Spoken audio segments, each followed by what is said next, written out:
বিসমিল্লাহির রহমানির রহিম। আসসালামু আলাইকুম। আমাদের উত্তর আলোনিয়া ফোরকানিয়া মাদ্রাসা ১৯৫৬ সালে প্রতিষ্ঠিত হওয়ার পর থেকে অদ্যাবধি চালু অবস্থায় আছে। টিন শেড ঘর জীর্ণশীর্ণ অবস্থায়, যে কারণে এটা পুনর্নির্মাণ করা প্রয়োজন। এই অবস্থার পরিপ্রেক্ষিতে প্রায় উক্ত মাদ্রাসায় ৫০ থেকে ৬০ জন ছাত্রছাত্রী পড়ালেখা করে আসছে। কিন্তু এখন ঘরের অবস্থা এমন শোচনীয় যে ঘরে বর্ষা বৃষ্টি আসলেই পানি নামে, পোলাপাইন বসতে পারে না, যার কারণে ঘরটা পুনর্নির্মাণ করা অতীব জরুরি। যে আমাদের যে ফান্ড নিয়ে কাজ শুরু করছি, ওই ফান্ড খুবই সামান্য, তারপরও ঘর করা ছাড়া উপায় নাই।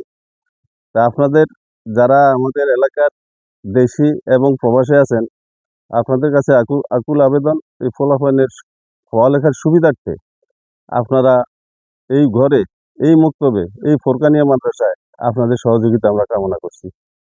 আসসালামু আলাইকুম রহমতুল্লাহ। আউযু বিল্লাহি মিনাশ শাইতানির রাজিম। বিসমিল্লাহির রহমানির রহিম। যে ওয়ারাত্তিলিল কুরআন তারতিলা, আল্লাহ রাব্বুল আলামিন পবিত্র কোরআনে বলেন যে তোমরা কোরআনকে তারতিল সহকারে, তাজবিদ সহকারে, অর্থাৎ সহি শুদ্ধ করে কোরআন শরীফ তেলাওয়াত করা আল্লাহ রাব্বুল আলামিন ফরজ করে দিয়েছেন। রাসূলুল্লাহ সাল্লাল্লাহু আলাইহি সাল্লাম বলেন, তলাবুল ইলম ফারিদাতুন আলা কুল্লি মুসলিমিন ওয়া মুসলিমাত। রাসূল সাল্লাল্লাহু আলাইহি সাল্লাম বলেন, দ্বীনের ইলম তলব করা, দ্বীনি শিক্ষা অর্জন করা প্রত্যেক মুসলমান নর নারীর ফরজ। প্রিয় উপস্থিতি, আমাদের এই ভিডিওটা দেশে বিদেশে যারাই দেখতে পাবেন, তো সকলের প্রতি আমাদের উদাত্ত আহ্বান থাকবে এটাই যে এখানে একটি ফুরকানি মাদ্রাসা দ্বীনি প্রতিষ্ঠান, যেখানে ছেলেমেয়েরা কোরআন শিক্ষা করবে, দ্বীন শিক্ষা করবে। এই প্রতিষ্ঠানকে সামনে দিয়ে এগিয়ে নেওয়ার জন্য এবং এই আমাদের বর্তমান যে পরিকল্পনা গ্রহণ করা হয়েছে, যে কাজে হাত দেওয়া হয়েছে, সকলের সহযোগিতা কামনা করছি। আমরা সর্বাত্মকভাবে সকলে সহযোগিতা করবেন। আল্লাহ হাফেজ। আসসালামু আলাইকুম রাহমাতুল্লাহি ওয়া বারাকাতুহু।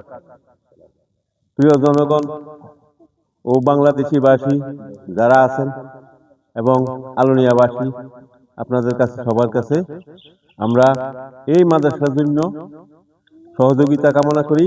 এবং এই মাদ্রাসা ১৯৫৬ সালে প্রতিষ্ঠিত হয়েছে। ৩ জন ব্যক্তি কিছু জমি দান করছে। সেখানে ইয়াকুব আলী রাড়ি আপনার প্রতিষ্ঠিত করে গেছে এই মাদ্রাসাটা। প্রতিষ্ঠাতাভাবে এখনো ওনাকে আমরা স্মরণ করি। যাই হোক, এখন এখানে ২০-৫০ জন ছাত্র এই মাদ্রাসাতে লেখাপড়া করতেছে, কোরআন শিখতেছে, দ্বীন শিখতেছে, নামাজ শিখতেছে। এদের জন্য আপনারা সবসময়ের জন্য কিছু সাহায্য সহানুভূতি আমরা কামনা করি।